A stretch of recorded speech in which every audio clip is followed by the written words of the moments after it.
Bonjour à tous.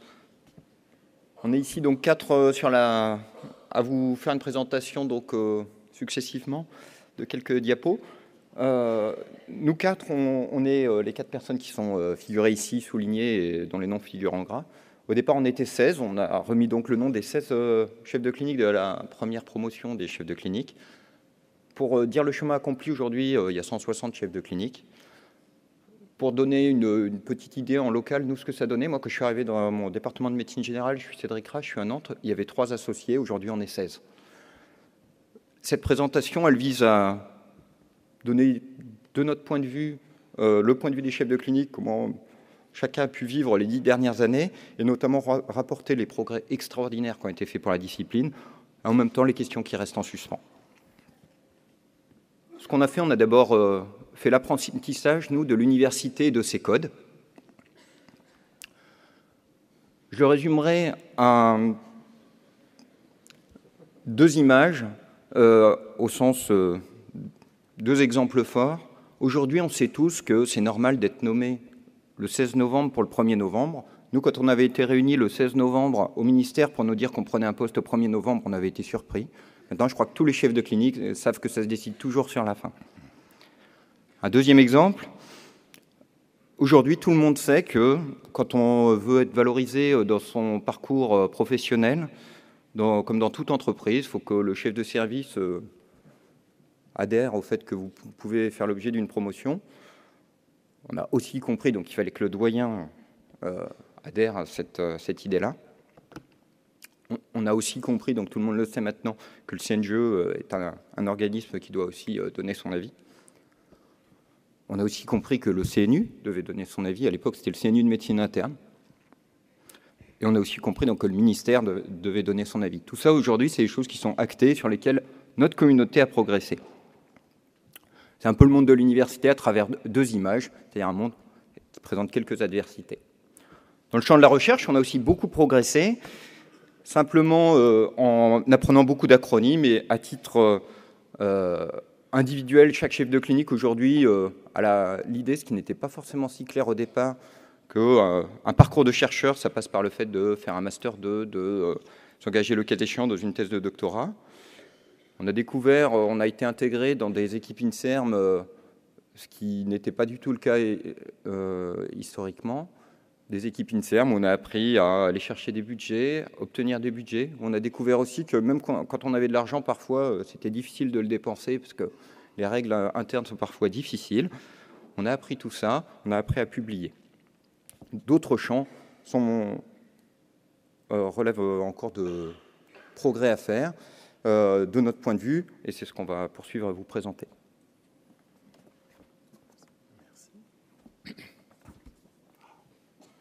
Voilà. Bonjour, je suis David Costa, maître de conférence à Montpellier-Nîmes. Et donc, en tant qu'ancien chef de clinique, nous étions très motivés par l'enseignement, par la pédagogie. On avait décidé de se former à la pédagogie. Alors moi, j'étais résident, et à partir de 2004, j'avais écouté un peu les folies de Pierre-Louis Druet, et j'étais prêt à être chef de clinique. J'ai repassé les ECN pour être chef de clinique en 2004, et donc j'ai dû attendre 3 ans avant d'être nommé. Donc ça m'a permis, en tout cas pendant 3 ans, de me former à la pédagogie, de faire toutes les formations pédagogiques qui existaient en FMC. Je les ai même faites 2 fois, une fois comme participant et puis une fois comme animateur expert. Et puis on avait envie, les chefs, de pouvoir proposer aux autres chefs des formations qui soient adaptées. Et donc nous avions organisé, avec l'aide du CNGE Formation, de FMC Action, nos propres formations en pédagogie. Nous sommes ravis qu'aujourd'hui, ça puisse continuer avant tous les congrès, que les chefs continuent à se réunir. Moi-même, je suis toujours très content et toujours ravi quand je suis sollicité pour participer à des formations, que ce soit en pédagogie ou à l'entretien motivationnel, et j'accepte toujours avec plaisir.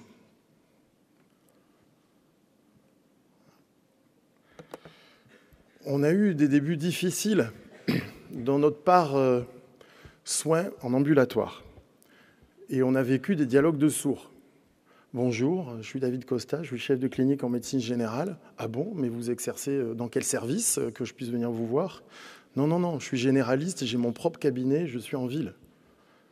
Oui, c'est ça, donc vous êtes généraliste. Oui, oui, je suis généraliste et chef de clinique. Ah oui, alors c'est ce que j'avais compris, vous exercez dans quel service? Donc un vrai dialogue de sourds, et c'était comme ça avec l'ordre, avec la sécurité sociale, avec la fac, avec nos patients, avec nos confrères. Et on me dit qu'aujourd'hui encore, ça continue souvent, ce dialogue de sourds. Je me rappelle avoir rencontré notre ancien président de région pour parler de l'organisation des soins sur le territoire et qui m'avait tout de suite proposé un poste de chef chez son frère qui était interniste.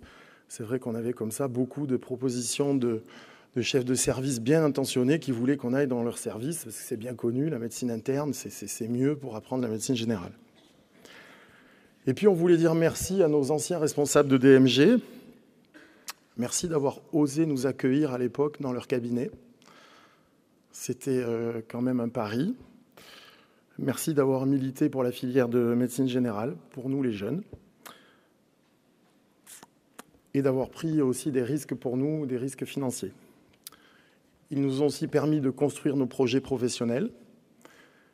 Et grâce à ce temps passé avec eux, nous avons pu maintenant, certains chefs en tout cas ont changé de pare-soin, ont bougé et ont pu construire avec plaisir leur futur pare-soin.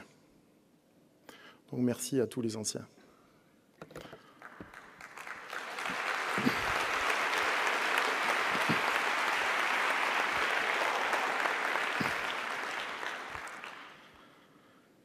On avait aussi une volonté, c'était de travailler en équipe. Alors, dans nos pare-soins, donc on est beaucoup à être dans des cabinets de groupe, ce qui nous permet de s'absenter pour faire de l'enseignement et de la recherche. Et beaucoup ont même été plus loin, sont dans des cabinets pluriprofessionnels et travaillent en équipe.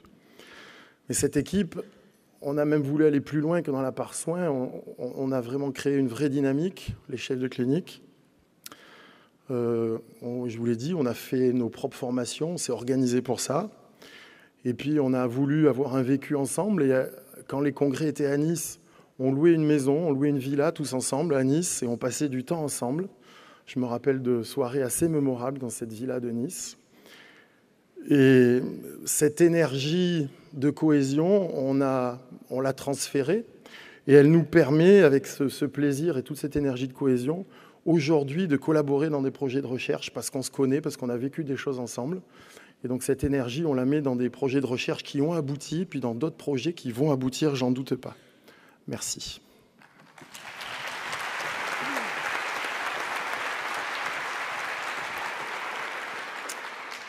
Bonjour à tous, Céline Bouton, je suis professeure associée au département de médecine générale de Nantes.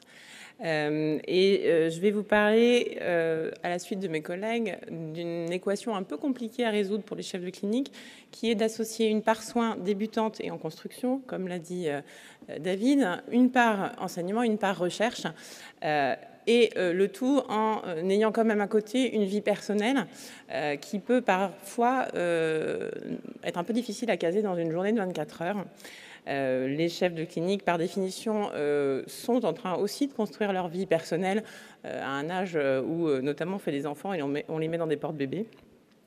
Et je crois que c'est quelque chose d'important à dire parce que ça peut faire peur aussi aux plus jeunes et qu'on a pu avoir une expérience sur ces 10 dernières années. Je crois qu'il y a des choses qui permettent de protéger sa vie personnelle et la bienveillance et la souplesse, alors d'une part de nos conjoints probablement pour garder les enfants quand on vient au congrès, mais aussi celle des départements de médecine générale et de nos représentants et de nos institutions paraît très importante. Et je pense qu'on a pu tous témoigner de ce soutien de nos départements de médecine générale. Il y a des exemples. Il y a maintenant une garderie au Congrès. Il y a des départements de médecine générale qui peuvent accepter des mutations entre départements, comme le font les hospitalo-universitaires. Je pense que c'est des choses qui sont positives. La deuxième chose qui est très positive, je pense, et qui n'existait pas il y a 10 ans, c'est le cadre, c'est les critères et le fait que tout le monde a accepté qu'on ne pouvait pas être partout, tout le temps, qu'on ne pouvait pas avoir une grosse part recherche, une grosse part enseignement, une grosse part soins, sans exploser en vol et partir au burn-out ou au divorce. Et je crois que c'est quelque chose d'important. Et le fait que des critères minimums ont été mis permet probablement aussi aux plus jeunes de pouvoir se projeter plus facilement.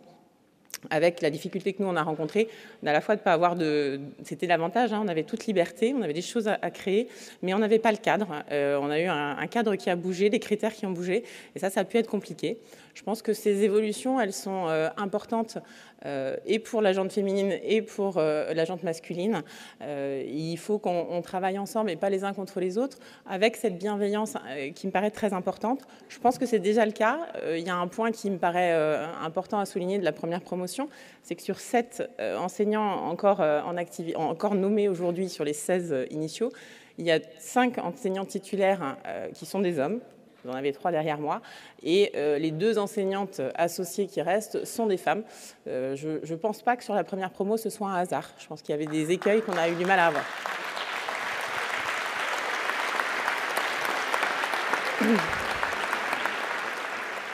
Alors bon, je vous ai fait une statistique qui est tout à fait discutable. Ceux qui font des statistiques me l'accorderont. On peut aussi faire la statistique que sur les 7 enseignants qui restent de la première promo, il y en a 3 qui sont nommés à Nantes. Donc à part à trouver une explication. Et donc pour ceux qui ne l'auraient pas remarqué, le congrès du CNGE sera l'année prochaine à Tours et dans 2 ans à Nantes. C'est pour ça que les fous furieux en marinière sont au premier rang. Et vous viendrez découvrir pourquoi il y a 3 nommés à Nantes.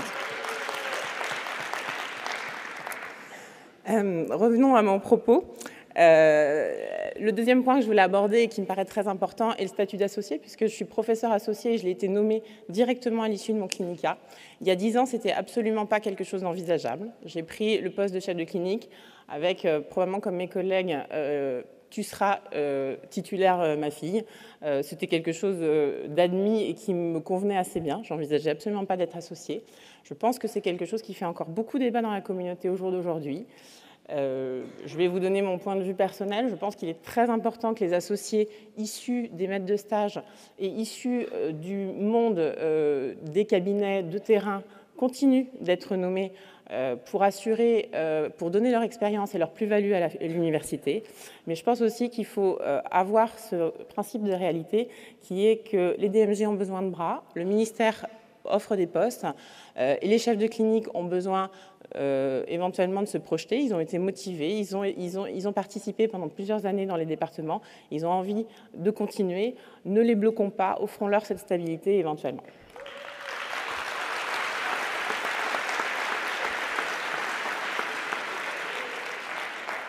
L'image était que je crois que les itinéraires peuvent être différents. Les itinéraires de mes collègues et le mien ont été différents pour essentiellement des raisons personnelles en ce qui me concerne. Je crois que c'est très important de garder cette diversité de parcours pour avoir des départements en médecine générale qui restent dynamiques avec des parcours différents et qui ne restent pas dans une bulle universitaire centrée sur eux-mêmes. Voilà.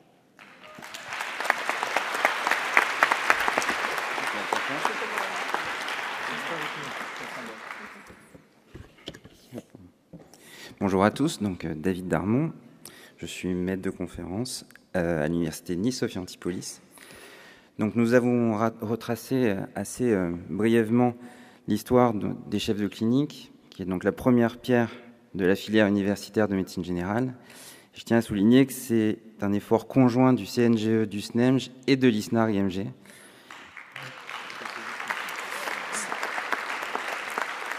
Cet anniversaire des 10 ans, c'est l'anniversaire de tous les chefs de clinique.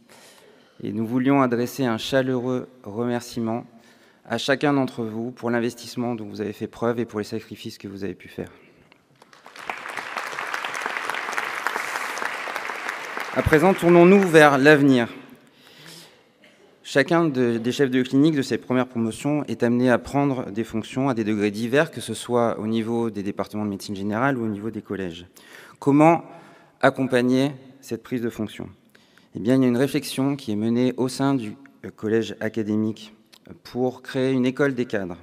Cette école des cadres devra mener à une professionnalisation qui devra aussi être forte et accompagner l'investissement que nous devons avoir dans nos institutions, car comme l'a précisé le professeur Drouet, nous devons exister au sein de nos institutions.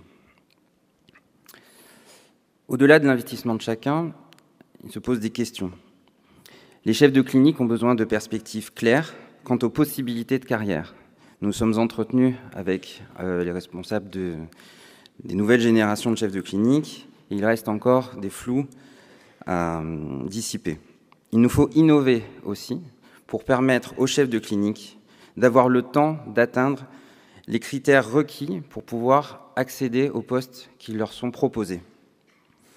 Au-delà de la nécessité de ces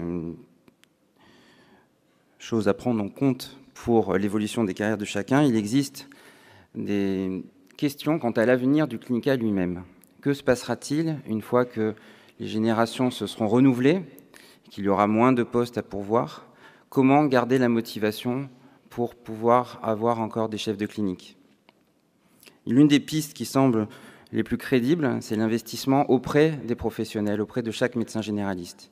Évidemment, pendant le cursus de chef de clinique, on acquiert beaucoup de compétences, que ce soit au niveau de la recherche, de l'évaluation, de l'animation de groupe, et à l'aune de l'émergence des nouvelles structures de soins pluriprofessionnels, ces profils sont forcément très recherchés. Donc il y a des pistes à rechercher, des pistes à trouver pour valoriser le clinicat auprès de notre profession.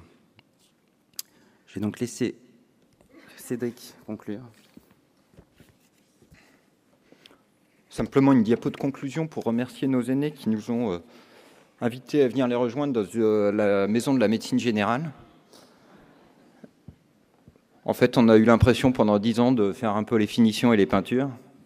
Et en s'adressant aux actuels chefs de clinique, méfiez-vous, parce qu'au bout de 10 ans, la décennale, c'est terminé et il y a sûrement des gros travaux à prévoir.